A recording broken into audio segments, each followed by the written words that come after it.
Conexión Vital.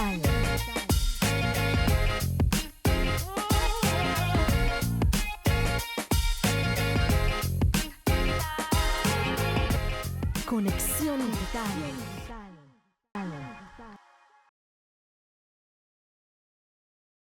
Buenas noches a todos los que nos están viendo el día de hoy a través de su pantalla. El día de hoy dejamos a los ganaderos de lado, dejamos a los productores de lado, dejamos inclusive al consumidor de lado y nos vamos a concentrar en el tema de la legalidad del areteo. Para esto tenemos dos abogados litigantes y a un exministro de Seguridad Pública y Gobernación que tuvimos en Costa Rica en los años 80. Uno es don Álvaro Ramos, quien no necesita más presentación, Álvaro Ramos padre. El señor Eddie Alvarado, quien ha redactado varios títulos en cuenta el ciclo del narcotráfico, es exfiscal de narcotráfico y también es ganadero. Y a don Alexis Retana, más de 32 años de carrera judicial, ha sido auxiliar fiscal, ha sido agente del OIJ, ha sido fiscal y ha trabajado, ahora litiga en la parte penal dentro de su desarrollo profesional privado. Buenas noches a ustedes y a todos los que nos están viendo. Buenas noches. ¿Qué tal? ¿Cómo está hoy, don Alexis? Gracias a Dios estamos bien, muy agradecido con la invitación, Francisco, y a todos los que nos escuchan. Estamos para servirles y desarrollar un tema tan interesante y que está precisamente de boga, porque el gobierno ha puesto en el tapete pues un tema muy interesante que espero yo, en compañía de tan excelentes panelistas, poderlo desarrollar de la mejor manera. Don Álvaro, buenas noches. Muy buenas noches, don Francisco. Muchísimas gracias de la invitación y por supuesto un gran gusto de colaborar con tan distinguidos panelistas aquí conmigo. Vamos a tratar de desarrollar los temas principales que tienen que ver con las maniobras que ha hecho el gobierno de Chávez y su sucesor en este momento. Siguen habiendo esas maniobras para distraer. Realmente es una distracción. Cada maniobra que hacen no tiene ningún valor desde el punto de vista del combate al crimen organizado, sino que son distracciones de carácter político, de carácter mediático, para ocultar realmente el desastre en que está sometido el país al narcotráfico, al lavado, al contrabando masivo de todo tipo de productos. Así es que, así desde esa óptica, me gustaría que en algún momento vamos desarrollando la temática de hoy. Y bueno, finalmente, don Eddie Alvarado, quien ha interpuesto un proceso contra bueno, uno, no, dos procesos contra este decreto y es quien lleva la voz cantante en este momento en los tribunales por parte de los ganaderos. Bienvenido, don Eddie. Bueno, muy buenas noches. Para mí es un honor Don Eddie, estar. disculpe que lo haya cortado, como hizo un silencio. Me interesa que nos introduzca un poco el tema para poder abordarlo con los especialistas en seguridad y en derecho penal que tenemos aquí el día de hoy. Claro, con mucho gusto. Nuestro tema podría denominarse, porque también hemos hecho un diagnóstico quizá algo profundo de toda la problemática de la ganadería y la problemática del monopolio como una forma de ir eliminando gremios, no solo a pequeños y medianos, sino hasta grandes, para formar clubes de amigos.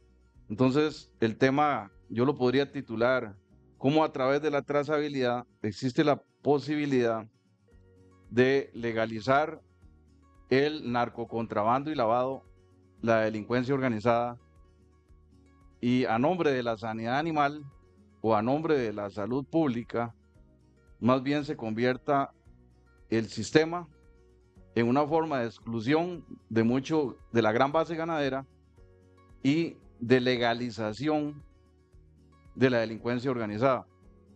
Entonces, si me permite introducir el tema, lo hacemos con mucho gusto.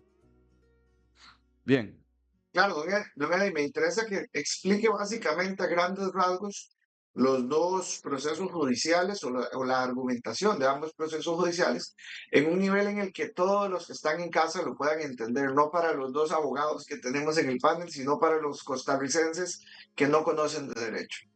Bien, la acción de amparo que se establece tiene una estructura prácticamente idéntica a la medida urgentísima. Sin embargo, la finalidad de la medida urgentísima es ante todo que el juez declare que urgentemente hay un daño.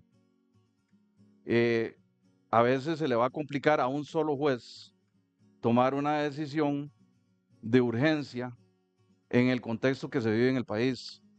Sin embargo, a nivel de la Sala Constitucional, hay mayores opciones de ubicar que sí hay una lesión a derechos fundamentales. Para hacerlo simple, encontramos que en el artículo 25 de la ley antirrobo, conocida así como la ley 8799, se dice en el único artículo que tiene que ver con las reglas de la identificación actual y futura, dice, el ganadero deberá marcar o identificar su ganado. La marca es un mismo fierro para todo el hato. Por ejemplo, si te llamas Francisco, va a tener una F todo tu ganado.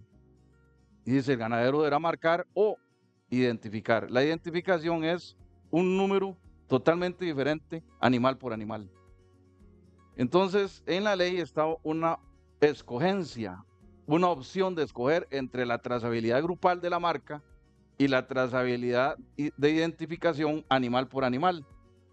Lo que hicieron fue violar la ley, enfrentar la ley porque alguien tenía mucha prisa, porque uno es penalista y trabaja mucho por indicios. Cuando usted viola la ley, incidiendo o modificando el reglamento de la ley que le dice que era opcional y lo pone como obligatorio, usted se dice, ¿cómo fueron capaces de hacer algo? Tenían mucha prisa. Entonces, indicios adicionales de que es así, de que entre dos cosas había una opción, es que existe el archivo de marcas de ganado desde hace 50 años y ese archivo, a partir del artículo 25 indicado, se mantuvo. Pero nació, don Francisco, don Álvaro, una identificación en un archivo independiente a partir de ese momento vía directriz SENASA. Y todos los que les gustaba la genética, voluntariamente empezaron a identificar animal por animal para saber quién era la abuela, quién era el padre y quién es el hijo sucesivo, pero voluntariamente.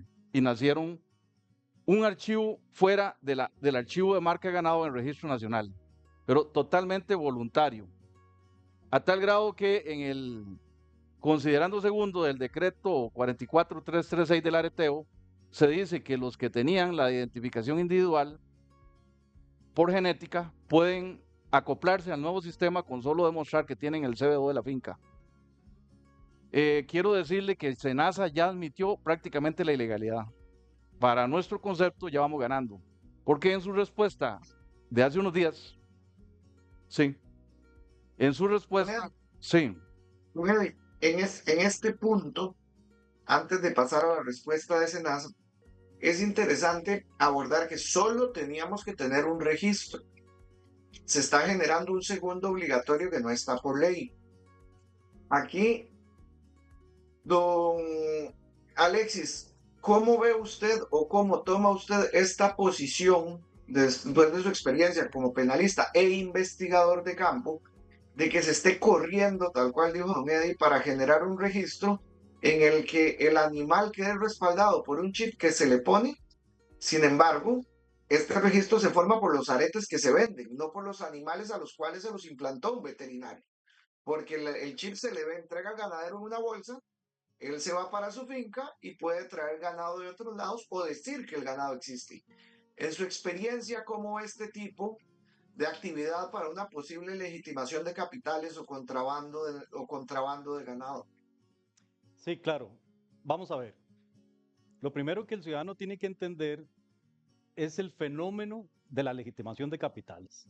¿Qué es, en palabras sencillas, o cómo se realiza la legitimación de capitales? Pues bien, son todos aquellos actos o acciones que realiza una persona o un grupo de personas para ingresar en el mercado nacional, en la trazabilidad bancaria inclusive, todo ese dinero que fue conseguido de manera ilícita y hacerlo aparentar de una manera lícita. Pues bien, se ha venido recalcando desde hace mucho tiempo atrás que una de las modalidades que está utilizando sobre todo el narcotráfico para legitimar sus actividades, su dinero, es precisamente a través de la compra de las subastas de ganado.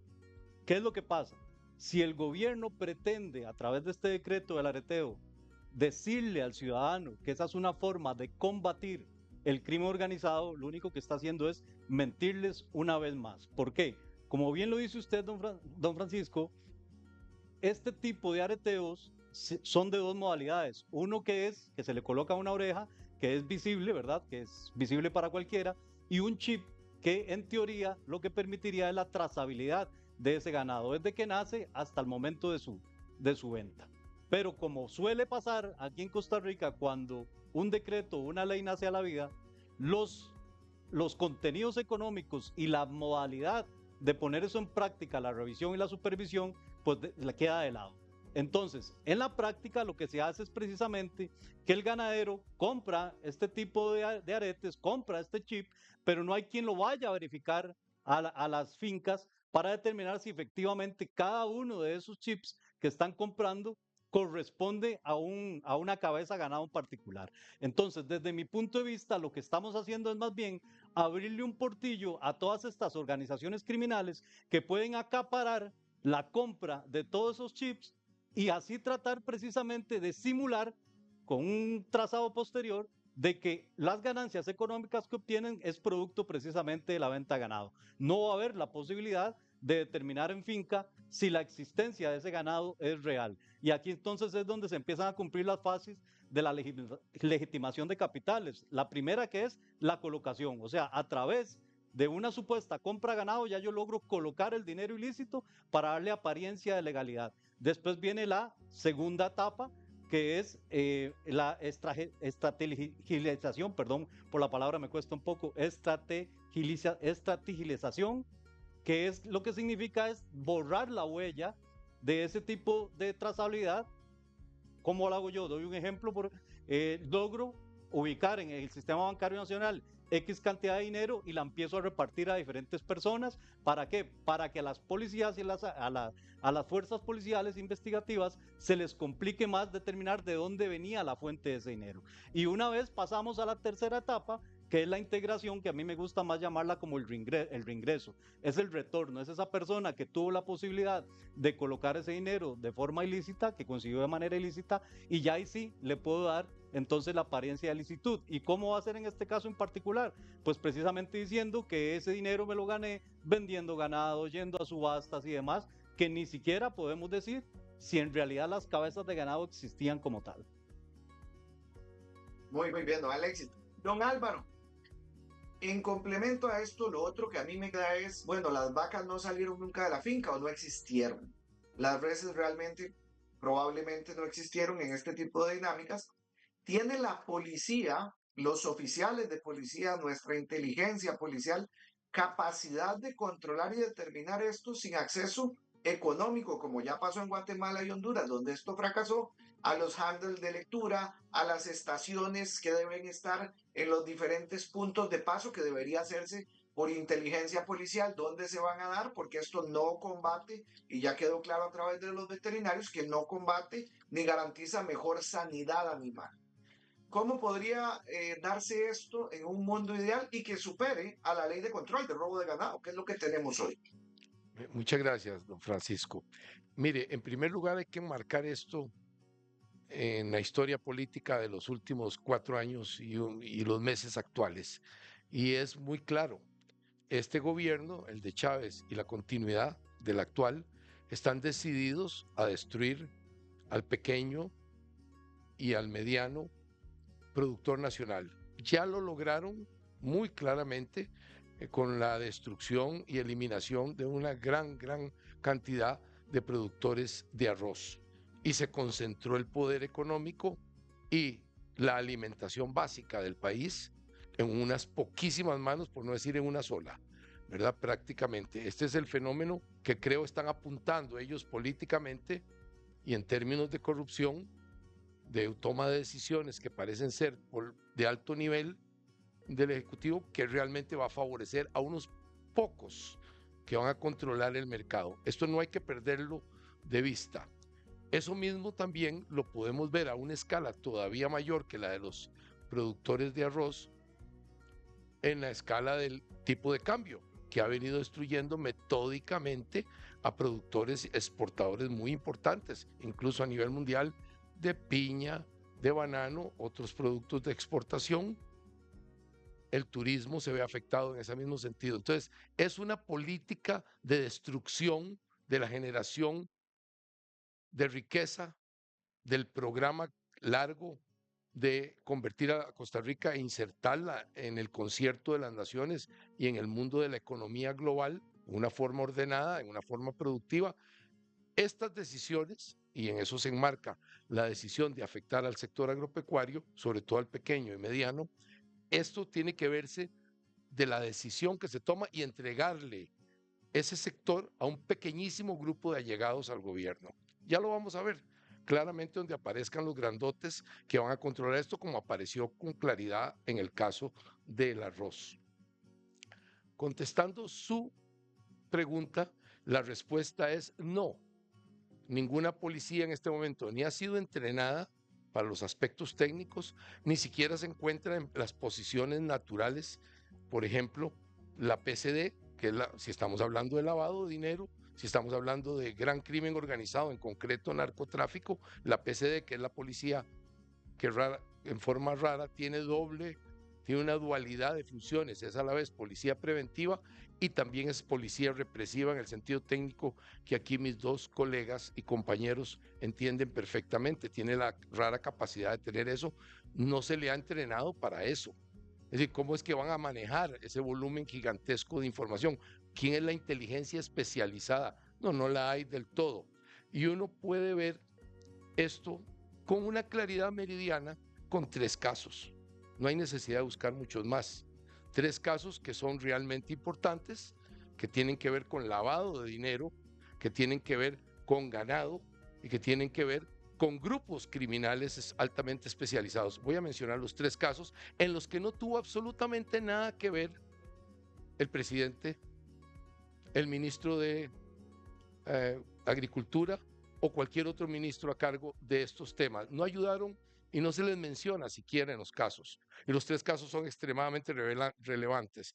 El primero, el caso de El Diablo, que el OIJ, que es el que ha tenido el mérito junto con la Fiscalía de capturar una gran cantidad de activos, en el caso del Diablo, capturó sorpresivamente 700 cabezas de ganado que habían ahí.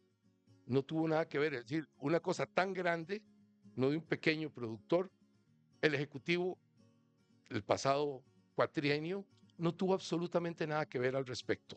Fue una operación brillante, estratégicamente coordinada del OIJ con el Ministerio Público y con relaciones internacionales, obviamente, para ver las vinculaciones que habían. El siguiente caso es Venus, el caso Venus.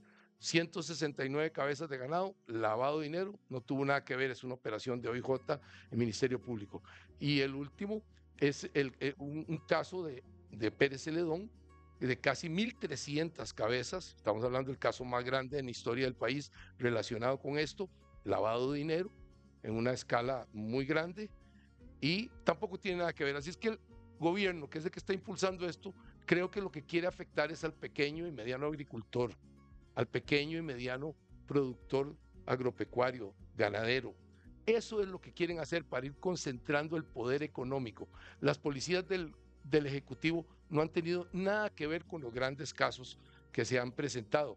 Entonces, lo que están haciendo es afectando al productor, ya lo han hecho, entregando esto a los grandes tagarotes que se quieren apoderar de la producción nacional y no colaboran en nada a la hora de la verdad. Fíjense en cuántos casos de lavado serio han sido presentados, independientemente de los 3 mencionados del sector ganadero, que son claramente relacionados con el sector ganadero. Dígame cuántos casos de lavado han sido presentados por el Ejecutivo. Ninguno. Lo que quieren además es aterrorizar al productor nacional con temas de carácter fiscal. Eso también no se puede dejar de lado. La utilización probablemente de policía fiscal, etcétera, para fines de terrorismo político, es un tema que tenemos que evaluar, porque eso viene eso lo van a hacer, eso lo siente el empresariado. Entonces, no, las policías no han actuado en los casos, las policías del Poder Ejecutivo no tienen nada que ver con los grandes casos recientes o casi recientes de lavado y de captura de verdadero ganado en manos de crimen organizado. Bueno, y básicamente tenemos una policía que no ha estado trabajando de manera preventiva, las del Ejecutivo, y tampoco en inteligencia, la PSD, que sería la que debería estar metida en esto. Gracias a Dios, la policía del Poder Judicial, el OIJ, ha hecho su tarea, según lo que nos indica don Alba. Previo a pasar con la respuesta de Senasa, hacemos la mención del Café Vista al Valle, nuestro socio comercial, el cual patrocina la producción de todos estos programas en pro del sector agropecuario. Don Eddie, ahora sí, abordemos el tema de la respuesta de Senasa, que nos va a dejar bastante material sobre la mesa para discutir lo que ha venido pasando a nivel penal y a nivel de seguridad ciudadana. Sí, quisiera abarcar el tema respuesta de Senasa y el tema de una ilegalidad que encontramos sobre la ausencia de presupuesto, etapas en la trazabilidad que va a producir el narcolavado y que ya está ocurriendo. Esos dos temas. Bueno, el primero, creo que el amparo está ganado y que para fortalecerlo, si uno estableciera una acción de inconstitucionalidad, la ganaría. Y los colegas en la mesa creo que me van a dar la razón. Resulta que el órgano principal, el accionado, y así lo consideró la sala, a pesar de que yo demandé al Estado, solo le dio curso a Senasa en el amparo, porque lo considera el órgano técnico a contestar sobre trazabilidad. Bien, ese órgano técnico en la respuesta que le da nuestro amparo, contesta por ahí de la página 4, que donde dice el marcado o la identificación son lo mismo, dice que son sinónimos. Y se basa en que un reglamento de esa misma ley antiguo, en algún giro del lenguaje dice marcado de identificación. Eso es el reglamento, ¿verdad? Pero en la página 19 o 20, párrafo tercero, dicen, el marcado y la identificación son procesos totalmente diferentes. Obedecen a fines totalmente diferentes. El marcado es la identificación grupal, que tiene un mismo símbolo para todos los animales. La identificación es uno por uno, contradiciendo el mismo documento, ellos mismos, increíble, como si lo hubieran hecho dos personas, aceptando que eran procesos totalmente diferentes. Solo que en la página 20 dijeron que iban paralelos. Ahora bien, la palabra clave es una O. Si hubiera sido paralelo, hubiera dicho marcado e identificación. Y no, dice, el ganadero deberá marcar o identificar. La propiedad del ganado se presume, párrafo que sigue, por el marcado o la identificación. Entonces, ya aceptando que eran procesos totalmente diferentes, en dos cosas diferentes, la ley establecía una opción, sea entre la trazabilidad grupal del marcado, un mismo símbolo, o la identificación particularizada. Entonces Senasa ya respondió, se le escapó y terminó aceptando la verdad. Entonces, ¿cómo es posible que si la ley, que es 100 veces superior al decreto, establece que es opcional el marcado, o sea, el areteo, perdón, lo van a poner como obligatorio violando lo que dice la ley? Entonces, un reglamento no puede tener lo que se llama exceso de potestad reglamentaria, o sea, ir contra la ley. Creo que está como decir, darle un chonetazo a una lora, y esperamos tener la ayuda de algunos constitucionalistas puros para ganar, sea el amparo o sea una acción de inconstitucionalidad. Pero, don Francisco, nos encontramos algo, ya tenemos la prueba también, algo bastante fuerte y que también fue causal del amparo y que explicaría cómo es que favorecerían el narcolavado. No sé si me lo permite. Bien, resulta que nosotros lanzamos que no siguieron los mandatos de la Ley de Sanidad Animal, la Ley Senasa 8495, donde exigía la trazabilidad, presupuesto y etapas. Presupuesto real para cualquier proceso de trazabilidad o etapas. Resultando que ya confesaron y me mandaron la respuesta, que efectivamente, imagínense que 6 meses después de arrancado el programa de trazabilidad, empezaron a girar los primeros recursos. Y allá a los 6 meses aparecen otros recursos y a los 6 meses otros y esperan otros. Don Francisco, no tenían el presupuesto base para arrancar el sistema. Entonces, como penalista, yo llego a la conclusión, alguien tenía mucha prisa. No reformaron la ley previo para implantar un sistema obligatorio. Y segundo, arrancaron sin el presupuesto debido y ya lo colocaron en un documento a la sala cuarta respondiendo de forma diagramada. O sea, como usted ve el hilo histórico y ve que no tenían el presupuesto de base, don Francisco. Ahora, ¿qué produce no tener presupuesto y etapas, don Francisco, el señor Retana, señor don Álvaro? Y escuchas. Resulta... Don Alexis, sí, perdón, creí que había terminado. resulta, don Francisco, que durante 16 años de la ley 8799, la ley antirrobo de procesos ganaderos, eliminaron el 90% de los puestos de control en carretera. Segundo, que alguien extrañamente le colocó la rectoría de control de todos los puestos en carretera a una policía sanitaria con 30 veces menos personal que la Policía de Seguridad Pública. O sea, invirtiendo el rol constitucional. Tercero, las guías las dejaron en blanco, sin tener el fierro del ganadero y su CBO, o sea, cualquiera, y son endosables. Entonces, el no haber puesto de control y al haber dejado a la libre a la venta, hoy ya lo dejaron a la venta y nuevamente va a estar a la libre a la venta una vez que quieran aplicar con fortaleza plena el decreto, produce lo siguiente. Ya la mafia acaparó los aretes, don Francisco, ya lo sabemos. Por eso tuvieron que lanzar otra partida de aretes superando el hato nacional. Quiere decir que van a inventar vaca en la finca con un arete y el gobierno contentísimo, ya tenemos 70% y podrían haber 30% de ganado ficticio. Es más, aparte del error que tienen inventario duplicado y ganado a nombre de anterior dueño, hay una huaca de inconsistencias que ya encontramos. Pero si usted por cada arete crea una vaca ficticia, usted va a tener un animal pasando la frontera en contrabando. Aparte de eso, don Francisco, van a aumentar el porcentaje de fecundidad de la vaca.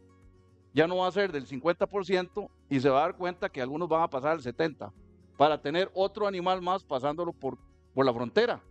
Porque ahora el arete ya lo pusieron de venta libre. Entonces van a legalizar el narcocontrabando. ¿Y cómo lo hacen? Porque se le facilita porque no hay puestos de control. Eliminaron el 90%, hicimos en el proyecto de ley un estudio de ganaderos informantes y nos hablaron de la cantidad enorme de puestos eliminados en el noratlántico, en Guanacaste, bueno, San Carlos, esos tres noratlántico, norte-norte, Pacífico Norte, todo eliminado y en el sur también. Entonces, lo que ocurre hoy es un contexto propicio para legalizar el narcocontrabando a través del areteo, pero al ponerle trabas al adulto mayor, a la persona con brecha digital, a la persona que no le entra el internet, que es 40% del territorio nacional en el campo, hay problemas de brecha digital.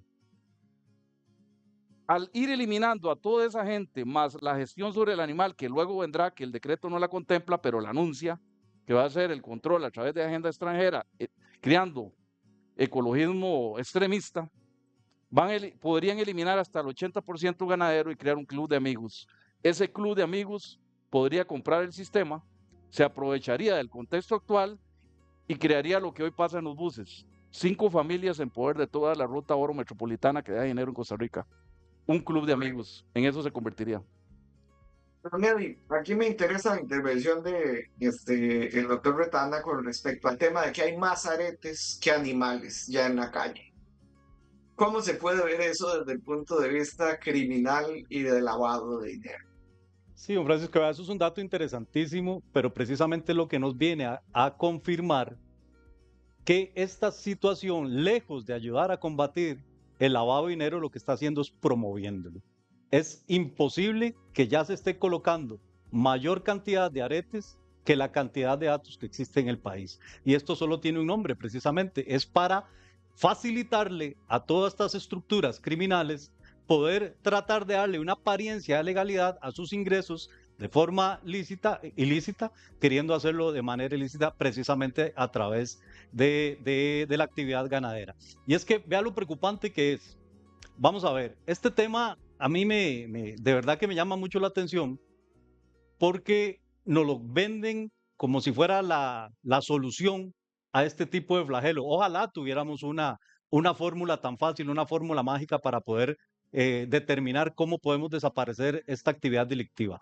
Pero vea, países como Uruguay, países como Colombia, Guatemala, Honduras, inclusive toda la Unión Europea, ya han implementado este tipo de actividad del areteo. Sin embargo, lo que se trata de hacer con este tipo de situaciones es darle una trazabilidad a todo ese ganado, pero inclusive que va más ligado al tema de un cuidado sanitario, de ver de dónde vienen, tratar de combatir un poco lo que es el trasiego ilegal de ganadería, pero nunca es una situación que venga a determinar o combatir de frente el lavado de dinero. Y es que vea lo importante de esta situación y es donde costarricenses tenemos nosotros de verdad que ponerle atención a esto.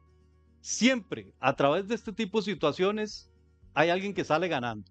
Y empezamos primero por el contratista, o sea, ¿quién es la persona que está detrás?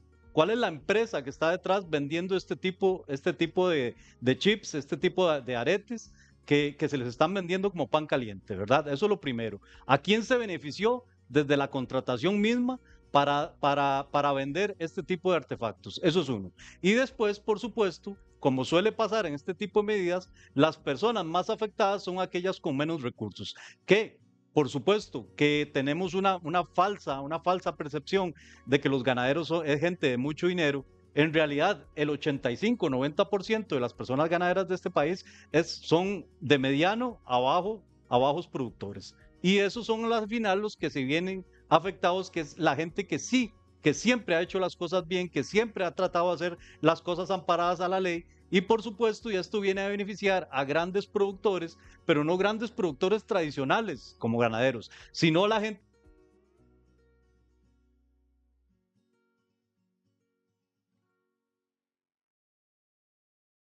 ¿Por qué? Porque al ser zonas fronterizas también son sitios geográficamente estratégicos para el trasiego de drogas, para el contrabando, entre muchas otras cosas. Entonces, ¿qué es lo que hacen? Empiezan a desplazar a los ganaderos que se empiezan a ver sumamente limitados, sumamente golpeados en su economía y llegan este tipo de personas a ofrecer dineros, en muchos casos cifras exorbitantes, ¿verdad?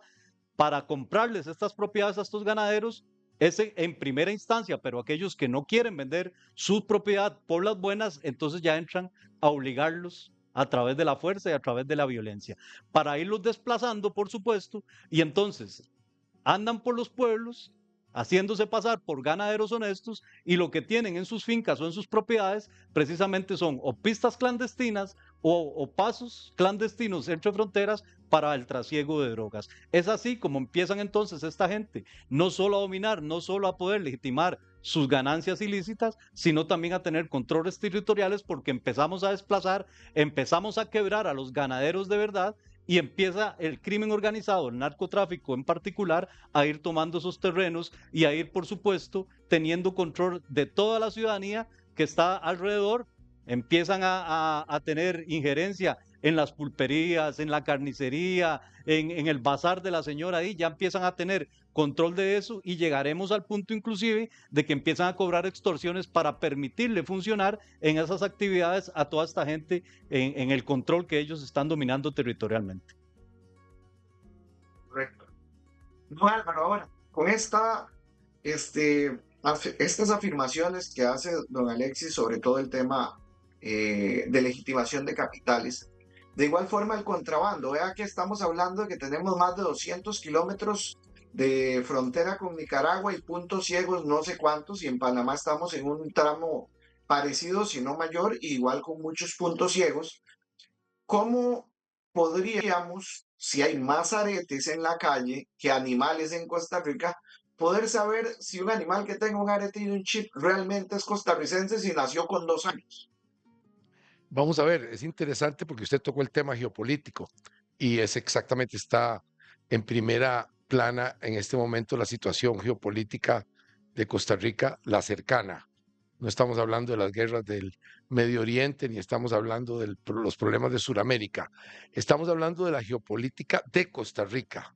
Y exactamente lo que usted apunta, la debilidad es extraordinaria en este momento y a consecuencia de las actitudes políticas de la presidenta actual, Laura Fernández, que ya que tenemos una pésima relación con Nicaragua, y no culpo de eso al gobierno actual ni a ningún otro en el pasado, es porque hay mala relación permanente con las autoridades de Nicaragua, cuesta mucho coordinar, sobre todo en los aspectos de ataque al crimen organizado internacional o transnacional. Ese tema de Nicaragua es antiguo y permanecerá por mucho tiempo porque Nicaragua tiene problemas internos que repercuten en las relaciones de Costa Rica y en la geopolítica de Costa Rica desde hace muchísimos años, décadas. En el caso de Panamá, la estabilidad política de Costa Rica depende de Panamá. Somos la única frontera en el mundo entero, no militarizada. Los dos países decidieron, Costa Rica primero, históricamente del 48, como decisión de la Junta de Gobierno de José Figueres, y luego los constituyentes del 49 lo reafirmaron en los artículos respectivos de la Constitución que está vigente, que nos rige, la no existencia de ejército. Panamá nos copia a partir del 89. Una buena copia y muy orgullosos de que nos copiara Panamá y elimina las Fuerzas Armadas a raíz de la invasión norteamericana y la caída estrepitosa del dictador Noriega. Eso genera una situación única en el mundo, que son dos países totalmente desmilitarizados, no hay ejércitos y la frontera entera pertenece al sistema civil. Eso quiere decir, por supuesto, podríamos tener en común EVAIS, en común escuelas. No habría ningún problema desde el punto de vista político de compartir una serie de servicios y de efectos multilaterales y fronterizos. Desarrollar la frontera muy abiertamente porque es la única frontera en el mundo civil completamente. Pero además de eso permite, y casi que es una obligación de Costa Rica y Panamá, trabajar extremadamente juntos en forma estrecha las policías. Son policías civiles, no tienen el tema militar incluido. Entonces eso hace una obligación de trabajar muy juntos para controlar el contrabando tradicional que nos viene de Panamá para acá. Había un pequeño contrabando hacia Panamá de café y cositas así, pero ese es muy, muy mediatizado. Y por supuesto lo que usted apunta, y claro, el gran narcotráfico, que Panamá y Costa Rica prácticamente están en la misma área geográfica, son países idénticos de tamaño, idénticos de población en la práctica, entonces es muy fácil valorarnos como una sola unidad cuando nos ataca el crimen organizado.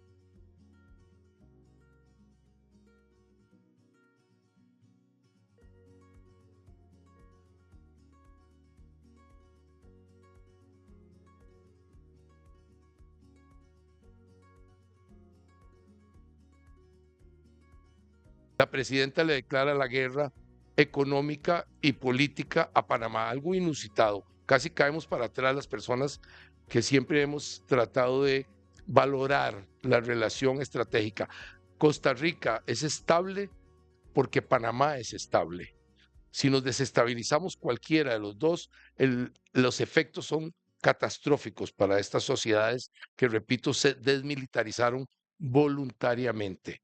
Entonces, aquí tenemos un primer punto que usted apunta, la frontera sur, de repente, por declaraciones inusitadas, inauditas, erróneas completamente de la presidenta Laura Fernández contra Panamá, en lugar de negociarlo tranquilamente en un ambiente político, nos afecta, debilita la posición de Costa Rica tremendamente para el contrabando normal, para el narcotráfico, para los temas migratorios. Dependemos absolutamente de Panamá para todos los famosos temas, las migraciones gigantescas que vinieron de Sudamérica, pasando por el Darién y pasando por Costa Rica. Si Panamá se pone duro, Costa Rica instantáneamente, geopolíticamente se debilita. Es instantáneo, no hay que esperar. El debilitamiento, el no compartir inteligencia de primer orden, de todo tipo, de crimen organizado, de migración, etcétera, nos debilitaría automáticamente a nosotros. Entonces, agrega una inseguridad y una situación geopolítica débil para Costa Rica, y en particular si usted habla de contrabando de ganado, por supuesto entra ahí.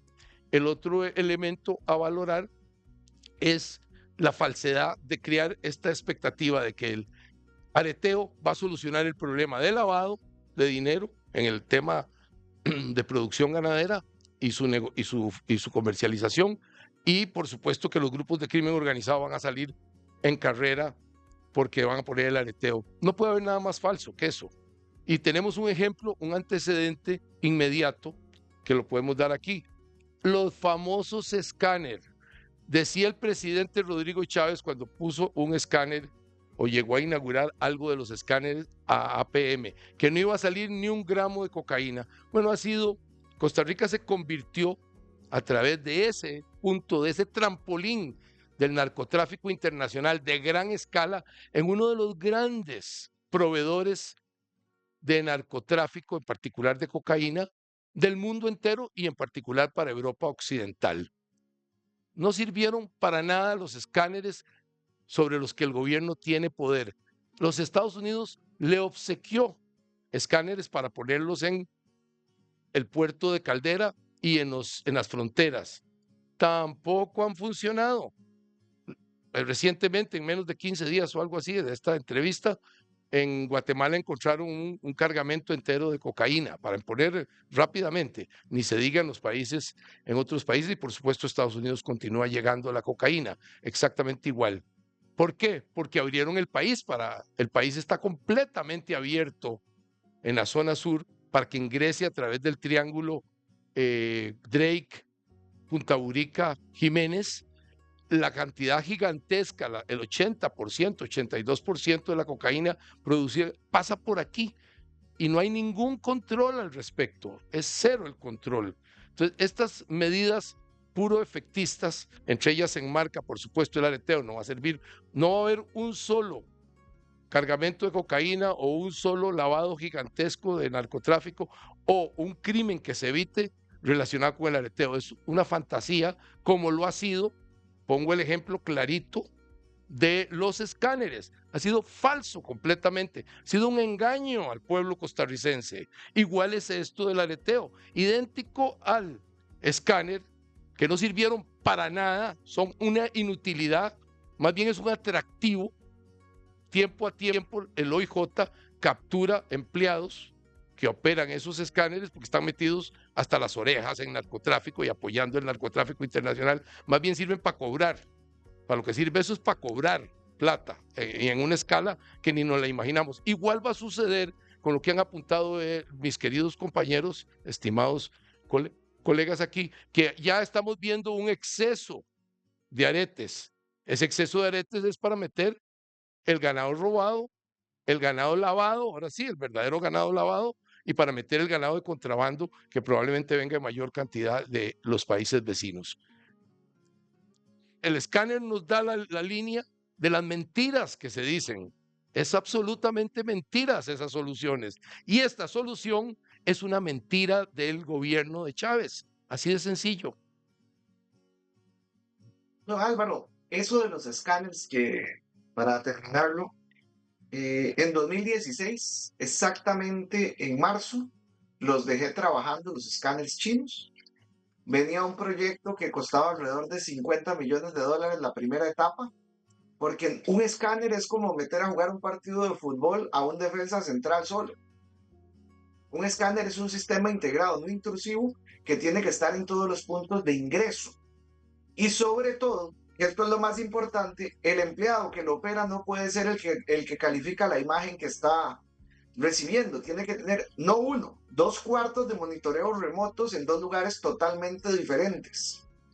Y aquí, cuando el presidente me llamó a hablar de este tema, que se lo hicimos en San Carlos, en la finca de los Montealegre, ya yo vivía en España, y fui específicamente a eso, a recostados en el cajón del carro de Monte Alegre me dijo que si el sistema tenía tanto control remoto no le servía. Esto fue lo que hicimos, metimos a jugar 2 defensas centrales contra Brasil.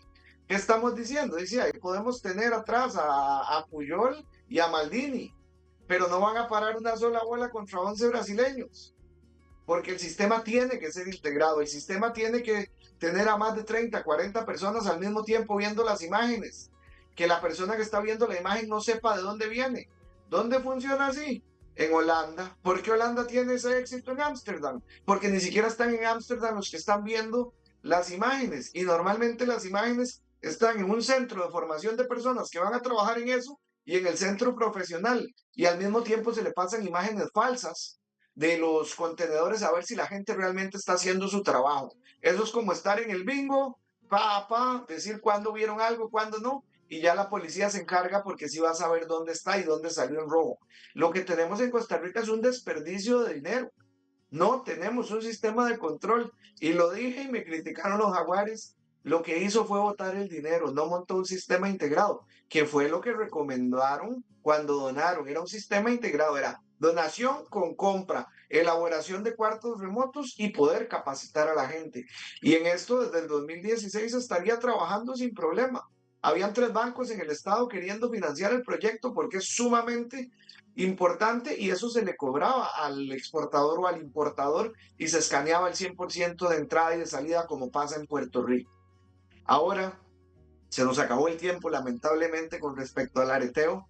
Estamos en un punto donde quedó claro en los programas anteriores que esto no tiene que ver con salud animal, no tiene que ver con cobrar impuestos realmente, y no tiene que ver con un tema de seguridad nacional, tiene que ver con un tema de facilitar a ciertos grupos sus actividades, ya sean de contrabando o de legitimación de capitales, con culpa o no del gobierno, en su ignorancia y sus ocurrencias, como ha hecho siempre desde los últimos 4 años. Todo ha sido así. Lo que toca a Víctor Carvajal termina de esa forma, para muestra que cambió de cartera y ya se metió en el primer problema sin fundamento.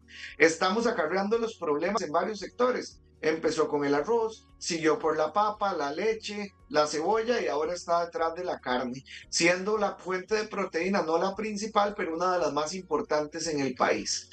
En este momento, con 3 opiniones diferentes de 3 abogados diferentes que creo que no se conocían entre sí, estamos llegando a la misma conclusión. El areteo no va a servir para controlar ni el lavado ni el contrabando, pero por el contrario va a dejarle servido en bandeja de plata 4 o 5 el mercado de la carne a nivel nacional e internacional para importarla a Costa Rica. Muchísimas gracias por haber estado aquí el día de hoy. Se nos ha vuelto el tiempo, nos pasamos muchísimo de lo que era el programa. Realmente es un tema muy denso. Estamos muy agradecidos con que hayan venido, y una vez más estamos en conexión con nuestros televidentes, y nos vemos dentro de 8 días, Costa Rica. Muchas gracias. Muchas Gracias a gracias. ustedes. Gracias. Buenas noches a todos. Buenas noches.